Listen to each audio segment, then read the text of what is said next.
Education education अर्थ कौन केवल पाठ पढ़ा ना एजुकेशन अर्थ केवल पाठ पढ़ी बड़ मनीष हो केवल गोटे चाकरी करवा जदि एजुकेशन अर्थ केवल यह ताले मु कहबी कि एजुकेशन सहित कहीं जोड़ी होगी रही चाहूनी कहीं गोटे एजुकेटेड लोक सहित जब दुर्नीति होची गोटे एजुकेटेड लोक सहित जदि भूल होची सेमानकर कथा जदि कहीं शुणुनी ताहले गोटे मूर्ख गोटे गाँवली लोकर कथा किए बा शुणिबो मु आज मेन मुद्दा उपरे कथा कहबा चाहूची कि आम देश रे आम राज्य रे एबे क्वेश्चन पत्र भाइराल आउ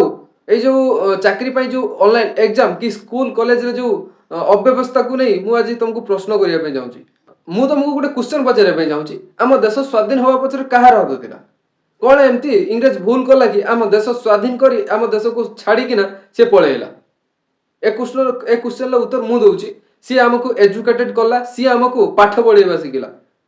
एटा होची तार सबटु बड़ भूल जदि आमे न जानि थाते आमे गुलाम ही के छे आमे जदि न जानि थाते कि आमे ए गुलाम रो शिकार केमती बाहरिबु ताहाले आज आमे सेमती गुलाम ही कि थांतु आमे सेमिति ही इंग्रेज पाकर शासन होतांतु सेमती ही माड़ खातांतु आउ आम धर्म आम जाति सबु माटी रे मिसी से माने बस आम ऊपर गुलाम करी पैसा इनकम करथांते मैं सब कहिबार कारण एजुकेशन एजुकेशन रो अर्थ केवल पाठ पढ़िबा नु मोटा सब बेले कहिछि आज भी कहबी जे एजुकेशन गुटे पाठ पढ़िबा नु यह हूँ शिक्षागत योग्यता आउ यह आम देश को आग को बढ़िबार गोटे रास्ता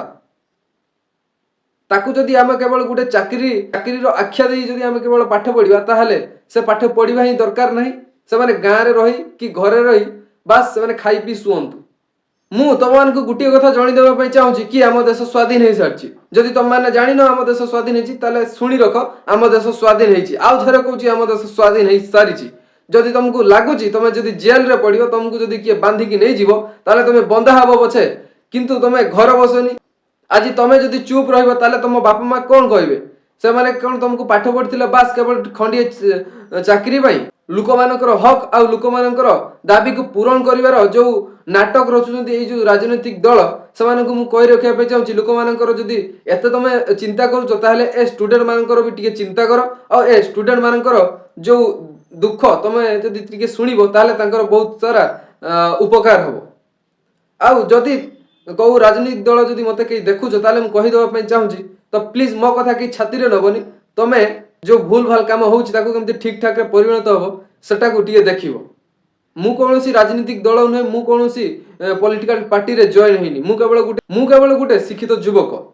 आउ मु समस्त को सचेतन करिवार मोर होउची गुटे प्रथम काम आउ एहा जदि काहा जदि भूल लागुची ताले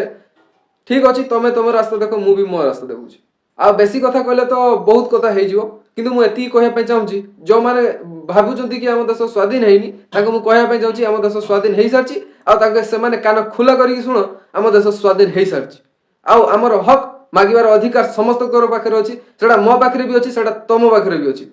वंदे मातरम भारत माता की जय।